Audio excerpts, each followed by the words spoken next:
So this Auburn thing's wild. The president wants a national search, and yet there's this group. I love emotional boosters. There's this group that's just hell-bent on is it Kevin Steele? It's all of a sudden like I lost his name there for a second. I've got a lot of wacky stuff going on in my brain. Good morning. Welcome in. The SEC Insider Hit this morning is brought to you by USA Pawn for all your tools, electronics, and firearms. USA Pawn's mega store. I-55 South McDowell Road. USAPawn.com. Go see the Pawn Boss. Nick threw up a funny picture yesterday with USA Pawn. That was pretty good. Live in the Bank Plus studio, out of bounds, ESPN 105.9 The Zone. Our guests join us on the Abita Andy Gator guest line. We welcome in our friend Mike Detillier, WWL Radio TV New Orleans. And it was a heck of a weekend for Mike D in Louisiana. So LSU with a big win over a crazy game down in Gainesville. And then Saints, Eagles, you know, it is what it is. That happens every now and then, especially when you've won 9 in a row. But, Mike, let's start with LSU. They needed something good to happen. It looked like maybe they were in disarray a little bit, the program. Go down and get a big win. What was your big takeaway from the W down in Gainesville? Well, one, didn't look like Florida came to play early. No. To be honest with you, I think they thought, man, this is easy. They did see some of the game film of LSU, and I can understand why that gave them a lot of overconfidence. But listen, the one thing O has always preached, and that is about if you're going to put on that uniform, you're going to play hard for me. And LSU played, they gave it everything they had, a bunch of freshmen and sophomores, and they played good football. The young freshman, Max Johnson, came through for them at quarterback. They were able to run the football, which had been erratic all season long. And then they came up with the big plays. Certainly Elias Ricks' interception for a score. You had just a couple of crazy things happen where the ball bounces off the helmet of a player and they get an interception in the red zone. And then I've never seen a game influenced by a shoe. And, my thing about it is, I said this in the post game, man, at least he should have pulled off both of them. At least he'd have had a pair, But that's the craziest thing. We talked to Pete Jenkins last night, and Pete's been in this longer than I have. He's like, I had never seen nothing like that, never. Like I said, I was like Pete. I didn't realize what had happened. I just saw the flags getting thrown, and I did see the other Florida player hit the guy in the helmet.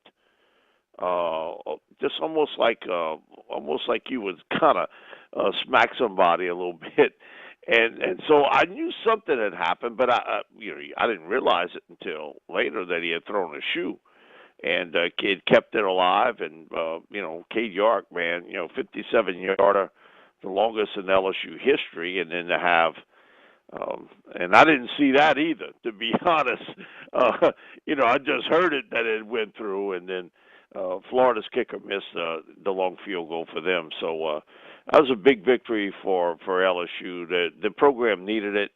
They needed a jump start, and it gave them a little bit of confidence moving forward. We'll see what happens against Ole Miss, because that secondary has been really riddled all season long. And if you can get back to, some of the guys that you didn't have this week, it might be interesting. And great battle between, two guys that know each other real well, and certainly in Ed Orgeron and Lane Kiffin. I know before Ed, right after he took the job, he told me, I'm pretty sure we're going to get Lane here unless he gets a head coaching job. And I said, well, what's the chances of that? And he was like, well, I think it's 50-50. But, it became a lot more than 50-50, get the head coaching job. And so, interesting, a battle between two guys who know each other very well. And Lane was really, when Lane got the job at USC, Ed was the first hire. So, Wow. they got a little history between the two of them there. Yeah, and I want to say when Lane was hired at Tennessee, Ed was his first hire, I think. Mike. I don't know if he was the first hire because if you remember, Lane, when he hired him, Ed was on the Saints staff. Oh, okay. And Ed went through a couple weeks of thinking about, do I want to? I knew he was going to go back to college football. That the pros weren't for him, and so I knew that he would head back to college football. He had a couple other offers at that time to go back to college football, and then both of them, Lane and Monty, went and talked to him right before New Year's that year when Lane got the job. Right. And they met Down at somewhere his in beach Florida. house, right? Ed Yeah, Orgeron's beach somewhere house? in Florida. Okay. And that's when he texted me, "Hey, I'm headed to Tennessee." Okay. Mike Detillier on the Abita Amber guest line. Mike, have you spent some time around Lane? I mean, how would you describe his personality?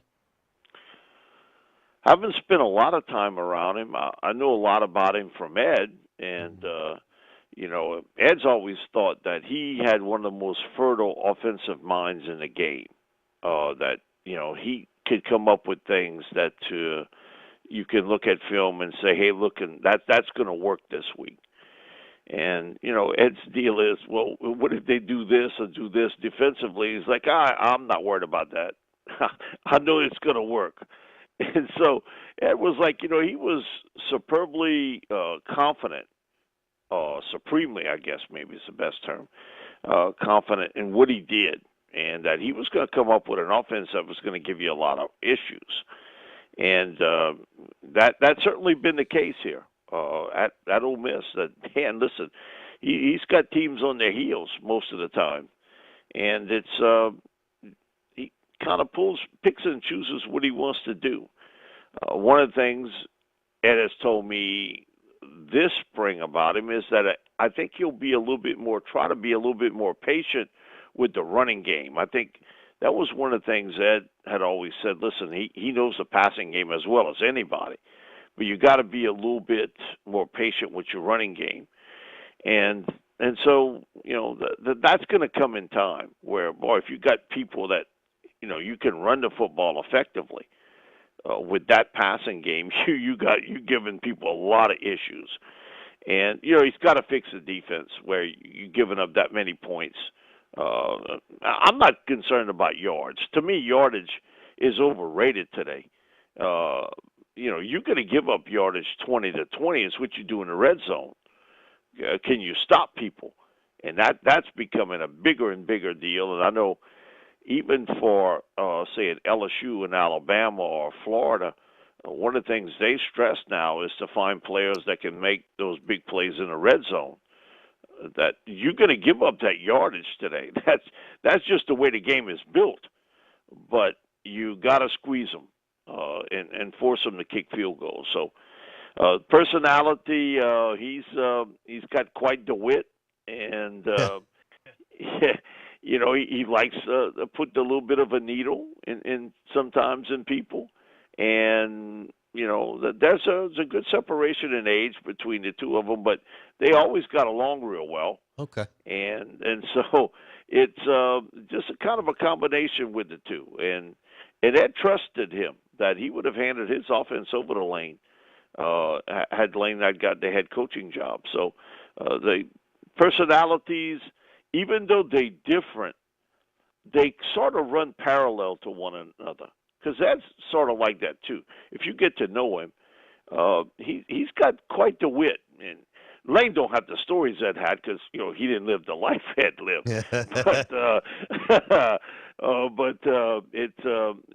I find even though they're different, there are similarities between the two on just how they handle life. Ed's always turned the page. I'm not going to dwell back. Now, he might look back at it and say, damn, I wish I'd have done this differently. Or I should have handled that a certain way and I didn't.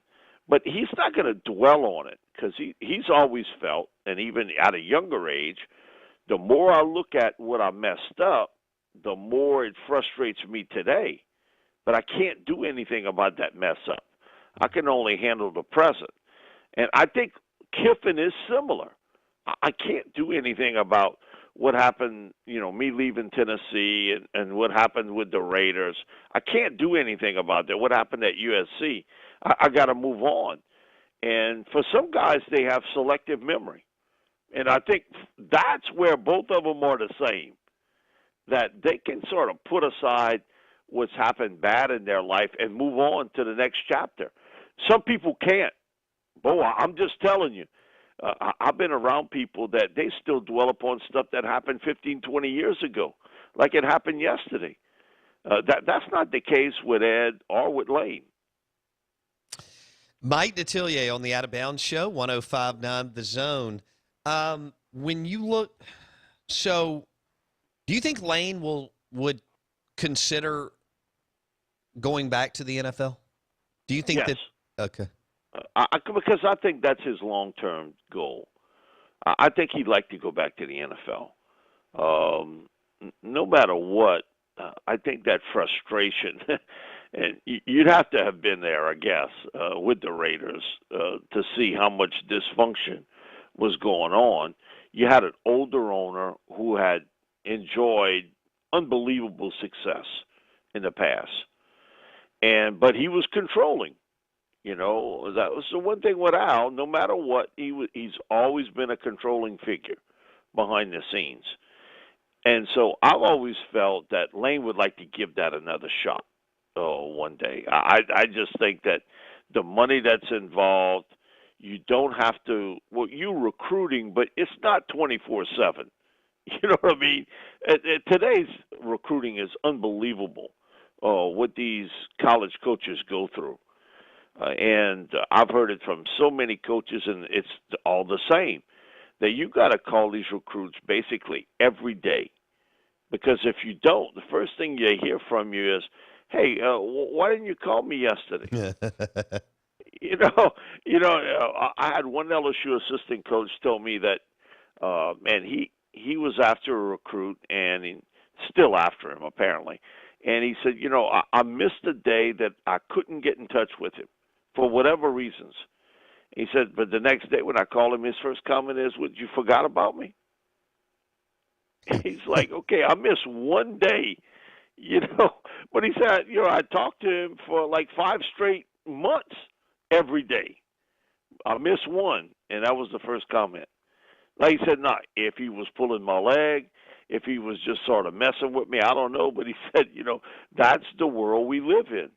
In the NFL, yeah, you have the free agency part of things, but it's not that constant with recruiting that I see. Even a couple weeks ago, to visit Ed to get him to sign some things for a charity here on the Bayou, and his comment is, "They still got people that want my autograph." I'm like, yeah.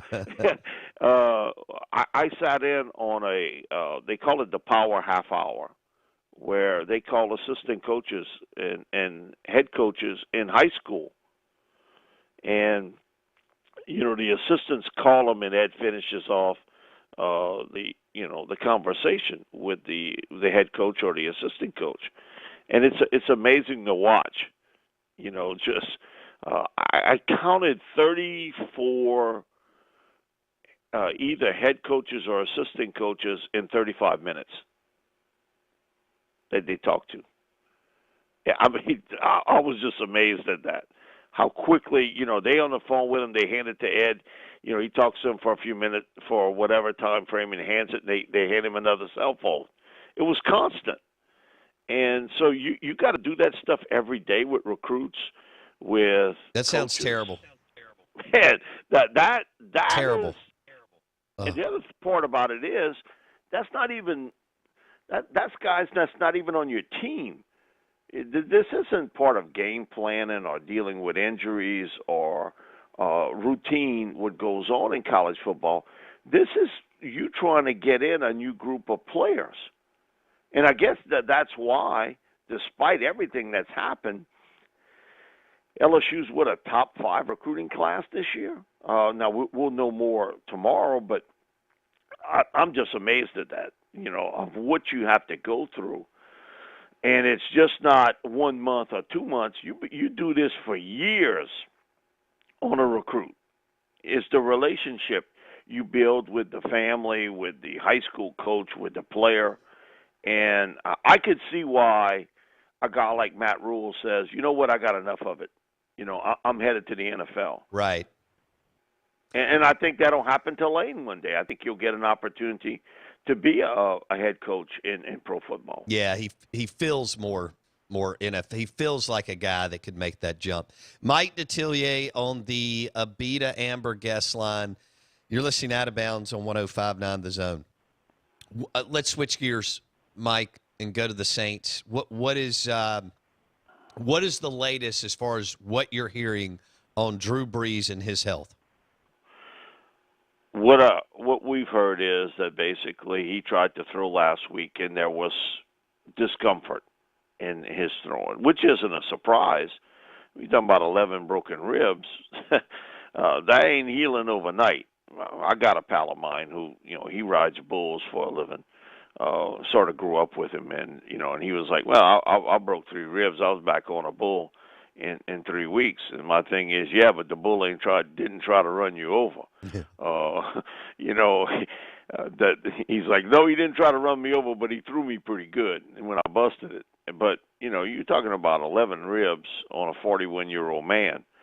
That's not going to heal overnight, and so I would be surprised if he played against the Kansas City Chiefs. I really would. I just think that that sort of thing. Why rush this?